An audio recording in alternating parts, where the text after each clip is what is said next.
Assalamualaikum anak-anakku yang solih dan solihah. Bagaimana kabarnya? Masih semangat belajar? Kali ini kita akan belajar tentang pelestarian tanaman.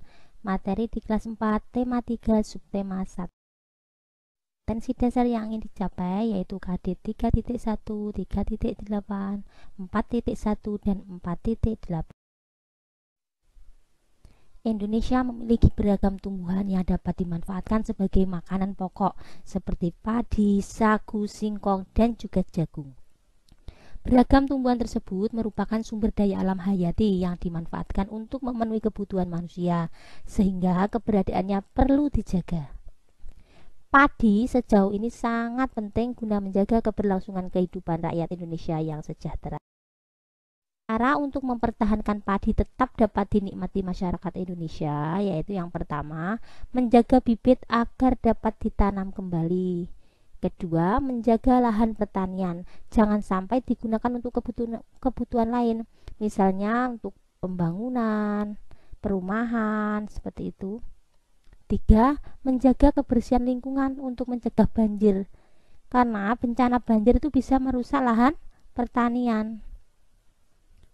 Keempat, saluran air dijaga agar tetap mengalir karena padi itu membutuhkan tanah yang lembab, berair. 5. Penggunaan beras yang tidak berlebihan atau sesuai kebutuhan.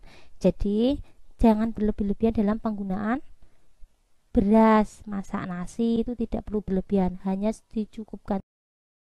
Tahapan pertumbuhan padi yang pertama, benih atau biji itu ditanam. Nanti benih akan berkecambah, kemudian batangnya makin lama tumbuh memanjang, lama-lama tanaman itu menjadi berbunga, bunga kemudian akan berkembang menjadi biji, biji lama-lama menguning dan siap panen.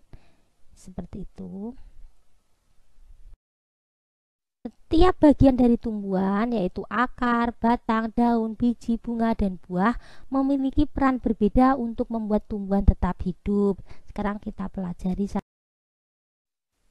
fungsi bagian tubuh tumbuhan. Yang pertama, akar yang berada di paling bawah itu berfungsi mengokohkan tanaman, menyerap air dan zat hara dari dalam tanah.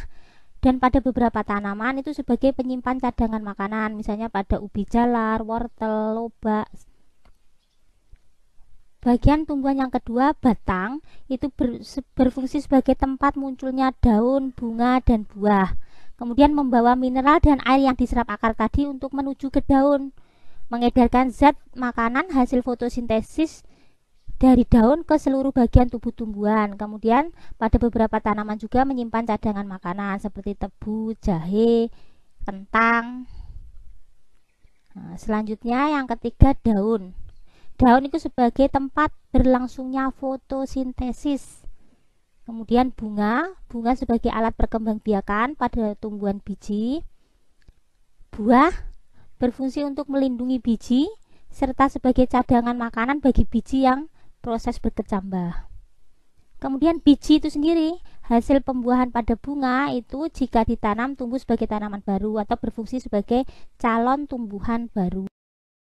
Kita lihat satu persatu akar. Akar ini bagian-bagiannya ada akar utama, cabang akar, dan rambut akar. Terdapat dua jenis akar yang sudah kalian ketahui. Yang pertama, akar tunggang. Contohnya pada mangga, jambu, jeruk yang berkeping dua bijinya ya. Kemudian ada akar serabut. Contohnya pada padi, pohon kelapa, rumput-rumputan. Ini pada tanaman yang keping bijinya satu atau monokotil biasanya ya. Seperti ini perbedaannya. Yang akar tunggang itu ada akar utama yang besar kemudian bercabang-cabang. Sedangkan akar serabut itu langsung cabang-cabang akar yang banyak. Kemudian batang. Berdasarkan kambiumnya, batang dibedakan menjadi dua. Ada batang yang berkambium, misalnya pada mangga, jambu, jeruk. Ini yang tumbuhan yang bijinya berkeping dua biasanya.